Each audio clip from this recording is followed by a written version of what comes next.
We have some breaking news here on Steelers Talk. The Pittsburgh Steelers have released offensive guard David DeCastro. When this news ended up happening, I was pretty surprised. So what I wanted to be able to do for y'all is break this one down, maybe why it happened, and could Pittsburgh actually go out and have their eyes set on an offensive guard in free agency? So the Steelers released DeCastro, which was definitely surprising. It saves $8.75 million in terms of salary cap space. But in terms of being an elite offensive guard, you're talking about a 2-time All-Pro, a 6-time Pro Bowler, and right guard.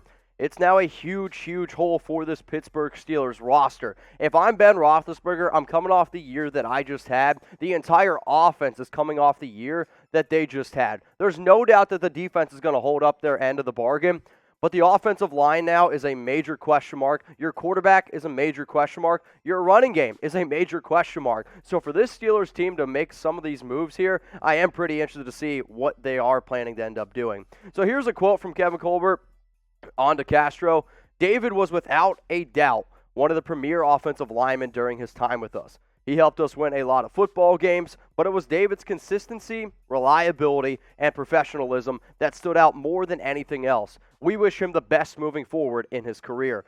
Growing up in Pittsburgh, or I guess I should say growing up in Pennsylvania, I had a lot of friends rooting for Steelers, and for the longest time, I think of DeCastro, who's been there since 2012. When I first got out of high school, there was so many people that would have DeCastro jerseys, and I know when I get done with this show, I'm going to have all my friends DMing me being like, Mitch, did you see this? Yes, I did, and I am also pretty shocked. Here was a tweet from Mike Garafolo that he just put out, DeCastro has been having his ankle evaluated recently, and sources said he's had issues with it for quite some time, had surgery on it before last season. He's evaluating his future. So what I want you guys to do right now, because this is what Chat Sports is all about, it's about interaction. I love talking sports to myself, and believe it or not, I do that sometimes when I'm laying in bed.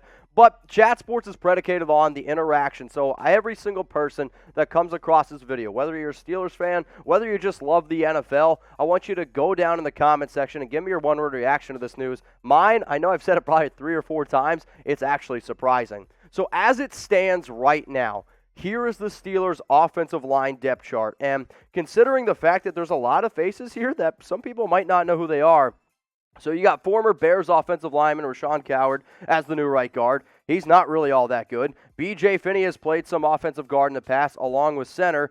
Back in the Steelers after horrible, though, when you talk about running the football. But in terms of also some of the players that they lost this offseason, you lost DeCastro. You lost your left tackle, Alejandro Villanueva, to the free agency, who's been one of the major staples there on that offensive line. You lost Maurkice Pouncey, and now you also lost Matt Feiler. So, you have a totally different-looking Steelers offensive line. In terms of his 2020 stats, this is in 13 games. This is from Pro Football Focus. He didn't allow any sacks, 2 hits, 15 hurries, and then the PFF run grade of 50.0. Sure, the run grade is not very good. There's no doubt about that. However, he's also been one of the more solid players, but you can't deny the fact of this. His numbers and his production have definitely been starting to come down. Back in 2016, an 83.0 overall grade. For those of you that aren't really too familiar with how Pro Football Focus works their grades, anything over 80 is very good. I would say 70 is pretty average, above average, if you will. So he's been very good in 2016, 2017.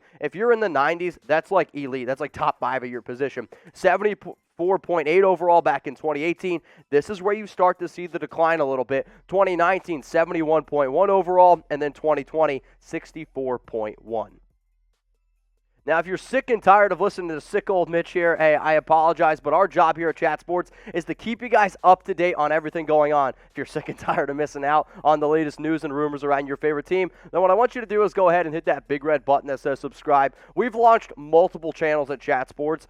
This Steelers channel has been one of the fastest growing, if not the fastest growing channel in Chat Sports history. So I want to give you guys a round of applause. Keep it going. Like I said earlier, I grew up in Pennsylvania. I know the terrible towels are a thing. And if you're waving it right now, why don't you put that towel down and hit that big red button that says subscribe. So with the DeCastro move, could they potentially be looking at adding offensive guard free agent Trai Turner, who has already visited with the team? If you want to go back and look at some of the good highlight tapes of Turner, I definitely suggest looking at 2015 to 2019 when he was really, really solid. the biggest issue why he struggled last season, I'm simply going to say this man wasn't 100% healthy. He went over to the Los Angeles Chargers, and it just was not a pretty picture. But you're talking about a 4-time Pro Bowler from those 4 seasons, and if the Steelers believe that he is fully healthy, maybe they could totally go out and get him on a much cheaper contract than what DeCastro was making at $8.75. So what do y'all think here? Would you go out and sign Turner? If you're going to say, yes, Mitch, absolutely, I think so, I want you to type your Y for yes, but be an overachiever. Give me like a contract idea that you think could happen. Since it is a little bit a lower year in terms of salary cap, since a lot of players have been taking 1-year deals, maybe you take a 1-year flyer on Turner. Maybe you see what he's got left in the tank, and if it ends up working out, then you got yourself a hell of a guard. But if you're like, you know what, man, I watched him play. He was really bad last year, and you don't want to go that route, then go ahead and type your N for no. In terms of last season and his 2020 stats in 9 games, he had 1 sack allowed. He allowed 2 hits, 16 hurries, and then the PFF run grade is very difficult to be able to look at 29.8. But in terms of overall production and overall, I guess, his ability to stay healthy and playing style, it's definitely diminished over the last 5 seasons. Back in 2016, he had that 67.0 overall grade. Then he had a 72.6, and then the injuries started to happen, and then you could really see him being hindered in his ability to be an effective pass blocker, an effective rush blocker on the field. A 67.9 overall grade in 2018, 63.9 in 2019 with the Carolina Panthers, and then he gets shipped on over, to the Los Angeles Chargers, where he has his worst year of his entire career, 34.8.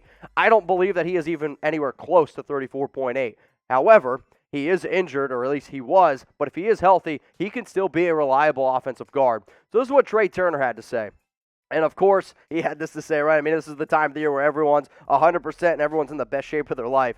I'm back at 100%. Last year was a rough season for me with injuries and just overall COVID. But, hey, you go through things and situations arise, but you work it and you get through it. So I'm feeling good. I'm just ready to come back and have a phenomenal season. If he is inserted into this offense, I mean, it's going to be curious to see where he goes. I put him in there at probably right guard over Coward, but it will determine, or I guess the Pittsburgh Steelers are ultimately going to determine what they have planned. Let's just say that they don't want to go out and bring in Turner. You could look at guys like Kelechi Osemele, maybe somebody like a Joe Dahl in the free agent market. Nick Easton is a name to keep in mind.